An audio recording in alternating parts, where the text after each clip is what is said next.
चंद्रपूर वैद्यकीय महाविद्यालय आणि रुग्णालयातील औषधांच्या तुटवड्याचा गंभीर मुद्दा आज विधिमंडळाच्या पावसाळी अधिवेशनात आमदार किशोर जोरगेवार यांनी सभागृहात ठामपणे उपस्थित केला। रुग्णालय प्रशासनाकडून औषधे पुरेशा प्रमाणात उपलब्ध असल्याचे सांगितले जाते, मात्र डॉक्टर रुग्णांना बाहेरून औषध आणायला लावत असल्याचा आरोप आमदार किशोर जोरगेवार यांनी केला। औषधांचा लाभ रुग्णांपर्यंत पोहोचत नसेल तर खरेदीचा उपयोग काय, असा प्रश्न त्यांनी अधिवेशनात बोलताना उपस्थित केला आहे। औषधांचा तुटवडा हा सर्व रुग्णालयांमध्ये दिसून येतो।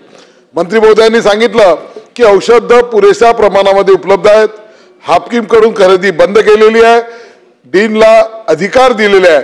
हे जरी सत्य असलं तरी आताही या सभागृहामध्ये बसलेल्या सगळ्या सदस्यांच्या कडे रोज एक कमीत कमी तक्रार येत असते की औषध त्या ठिकाणी जी पाहिजे ती नाही।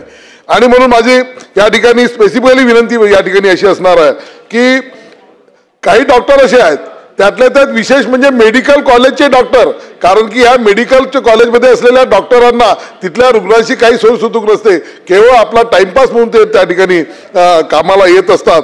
ते जी औषधं दिली आहे, जी स्टॉकमध्ये आहे ती लिहित नाही, वेगळ्या प्रकारची औषधे लिहिली जातात।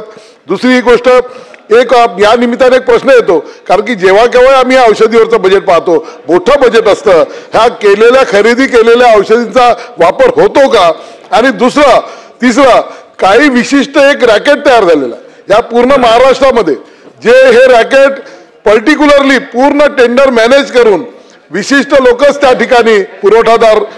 प्रश्नच आहे मंत्री महोदयांना अशी असणार आहे की या ठिकाणी आपण मंत्री महोदय हे जे रॅकेट आहे याचा तुम्हाला आता चांगला अनुभव आलेला आहे। चंद्रपूर मेडिकल कॉलेज करता तुम्हाला अनेक फोन आलेले आहे, खरेदी कुणाकडून केली पाहिजे, कशी केली पाहिजे, याचे सगळे निर्देश देणारे काही लोक आहेत।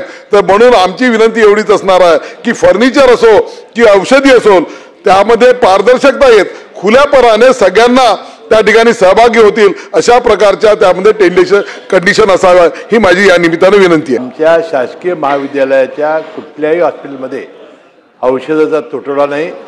स्पेसिफिक जर त्यांनी तक्रार दिली त्याची आम्ही चौकशी करू आणि त्या आदेशावर आम्ही कारवाई करू। दुसरा की अनेक ठिकाणी हे रॅकेट झालेलं आहे आणि चुकीच्या पद्धतीनं ही खरेदी होते, तर स्पेसिफिक जर तक्रार जोरगेवार साहेबांनी केली तर त्याची चौकशी केली जाईल।